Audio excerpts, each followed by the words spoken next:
Halo, selamat datang di audiobook keluaran dari Audiotoon.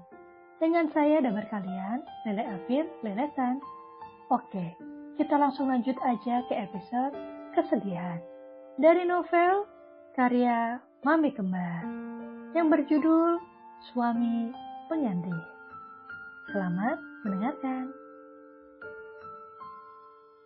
Pernikahan Aldi dan Rianti tinggal beberapa hari lagi. Kakaknya Jesselyn juga sudah datang untuk menghadiri hari bahagia adiknya. Walau bukan saudara kandung, tapi mereka dekat. Rianti sangat menyayangi kakaknya. Persiapan pernikahan sudah 90%. Hanya menunggu hari H yang hanya tinggal 2 hari lagi.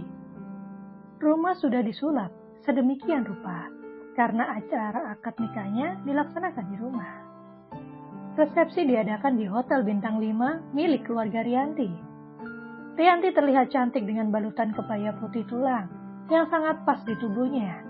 Ditambah riasan dari make up artis ternama yang sengaja diminta oleh Jesselyn untuk mendandani dirinya. Membuat Rianti tampak cantik luar biasa.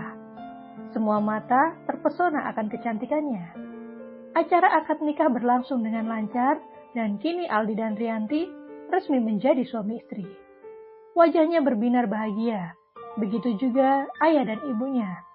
Jesselyn selalu mendampinginya, mulai dari ke salon, fitting baju pengantin. Semua Jesselyn yang mengaturnya. Tidak ada satu prosesi pun yang dia tinggalkan. Dia ingin yang terbaik untuk adiknya. Pesta pernikahan digelar sangat mewah dan dihadiri oleh ribuan tamu undangan. Pak Tanjung memang mengadakan pesta luar biasa untuk putri satu-satunya, yaitu Rianti. Setelah acara pernikahan, Aldi dan Rianti tinggal di rumah mereka sendiri. Hadiah dari papanya Rianti. Setelah acara pernikahan, Pak Tanjung meminta Aldi untuk mengurus sebagian besar cabang perusahaannya. Karena dia sudah tua. Lagi pula, perusahaan itu kelak akan menjadi milik mereka karena Rianti adalah anak mereka satu-satunya. Awalnya Rianti menolak, tapi karena papanya yang terus memaksanya, akhirnya Aldi menerimanya.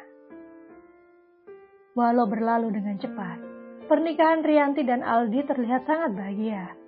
Mereka membangun keluarga kecil yang bahagia. Masa-masa indah di awal pernikahan mereka terusik oleh teror yang datang. Mulai dari teror di tempat kerja yang dialami Rianti, hingga teror dengan mengirimkan bangkai tikus berlumuran darah dan kalimat ancaman di dalamnya. Rianti sangat takut. Untung, saat ini dia tidak lagi bekerja sebagai dokter.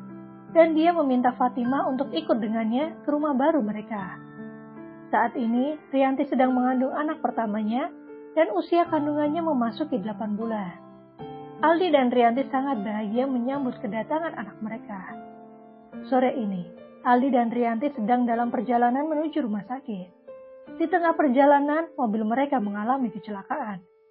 Rem mobil mendadak blong di tikungan yang tajam. Aldi yang kebingungan akhirnya menabrak pembatas jalan dan kecelakaan tidak dapat dihindarkan. Aldi meninggal di tempat dan Rianti dilarikan ke rumah sakit. Di rumah sakit, Rianti melahirkan seorang anak laki-laki yang diberi nama Radit. Dibantu perawat dan seorang temannya. Rianti memanggil Fatima yang datang langsung ke rumah sakit begitu mengetahui tuan dan nyonyanya mengalami kecelakaan. Rianti mencium anak yang harus dilahirkannya dan menyerahkannya kepada Fatima. Sebelum meninggal, Rianti berpesan untuk menjaga Radit dan membawanya pergi jauh dari keluarganya. Dia tidak ingin Radit celaka. Fatima, berjanjilah padaku, kau akan menjaga anakku dengan sepenuh hatimu. Aku tidak bisa membesarkannya.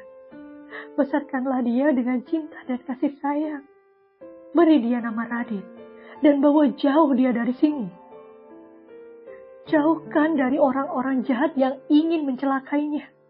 Jika ada yang bertanya, katakan jika bayiku meninggal bersamaku. Berjanjilah. Fatima awalnya ragu. Bukankah ada ayah, ibu, dan juga mertuanya?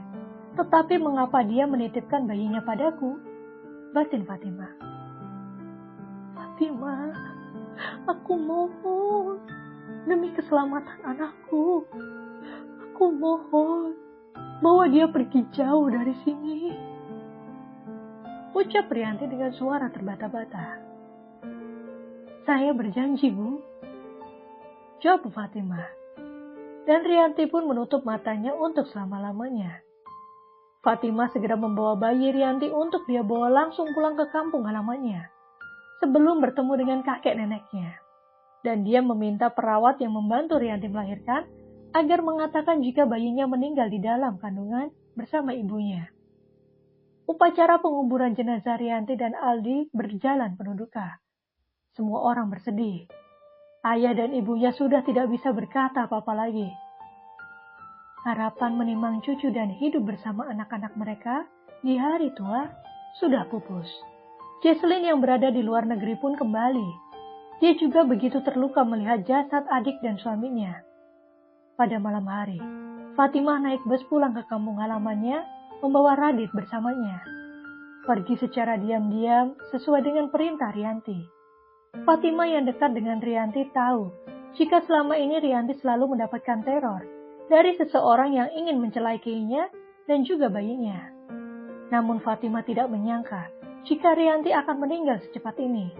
Dan dia yakin jika ini pasti ulah dari si peneror. Flashback off. Fatimah mendesah dengan berat. Rahasia yang selama ini dia simpan rapat-rapat, haruskah dia buka kembali?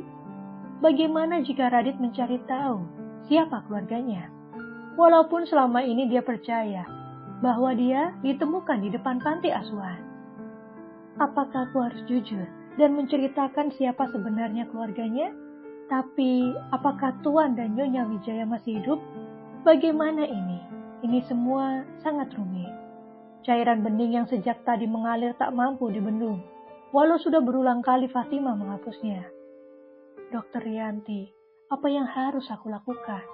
Apakah aku harus melanggar janjiku padamu? Sementara itu, di rumah mereka, Radit dan Alia sedang tertidur pulas. Saat tiba-tiba Haikal menangis kencang. Cuk, ada apa sayang? Apa kau lapar? Tanya Radit yang menggendong bayinya, sambil menimang-nimangnya. Kemudian berjalan ke arah Alia, dan memberikannya untuk segera diberikan ASI. Saat bersama ibunya, Haikal langsung diam dan menyusu dengan sangat lahap. Dia benar-benar lapar sayang. Lihatlah, dia sangat kuat menyusu.